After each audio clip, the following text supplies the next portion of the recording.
10 दिसंबर का दिन लोकसभा में एक ऐतिहासिक दिन रहा है, जब भारत के गृह एवं सहकारिता मंत्री श्री अमित शाह जी ने कांग्रेस पार्टी और विपक्ष के नेता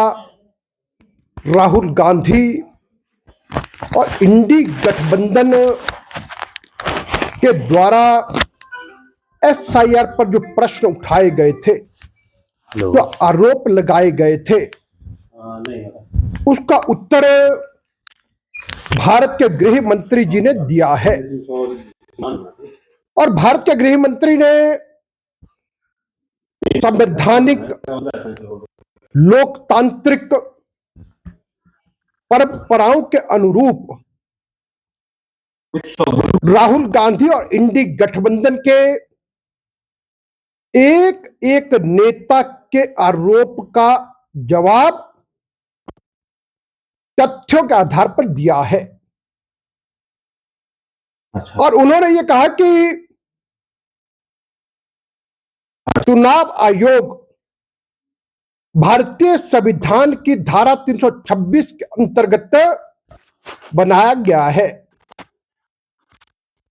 और अनुच्छेद 324 के अंतर्गत निर्वाचन आयोग को यह अधिकार प्राप्त है कि आवश्यकता पड़ने पर वह वोटर लिस्ट का विशेष गहन पुनरीक्षण कर सकता है। लेकिन वर्तमान कांग्रेस पार्टी के नेता राहुल गांधी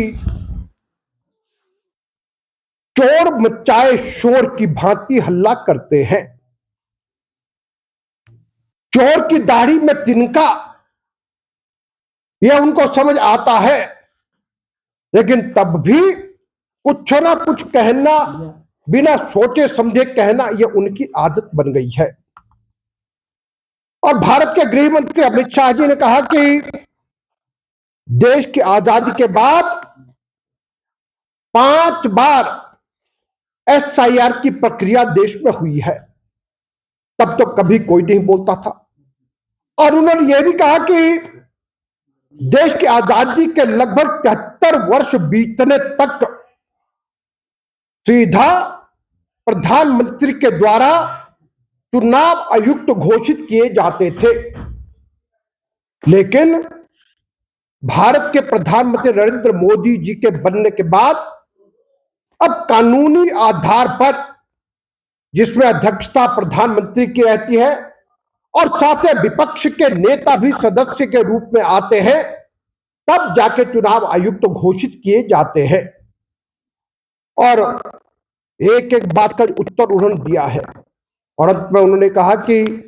एसआईआर अनिवार्य है और उसके अंतर्गत ऐसे लोग जिनकी मृत्यु हो चुकी है उनके नाम काटने चाहिए।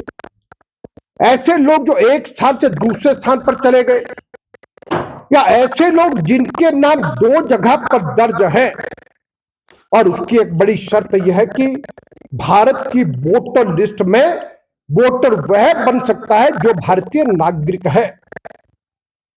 और सीधा सीधा आरोप में राहुल गांधी और इंडी गठबंधन पर यह लगाता हूं कि वे अवैध घुसपैठिए जो भारत के नागरिक नहीं है,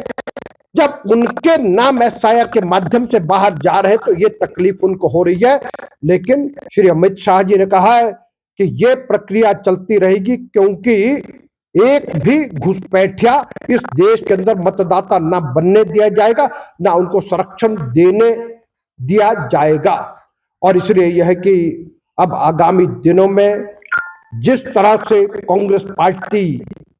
पूरे देश से सुपड़ा साफ अपना करवा रही है, और उसी तरह से आगे आगामी आने वाले चुनावों में भी भारतीय जनता पार्टी निरंतर इसी प्रकार से बढ़ती रहेगी। और इस अमृत काल में भारत के यशस्वी प्रधानमंत्री नरेंद्र मोदी जी के नेतृत्व में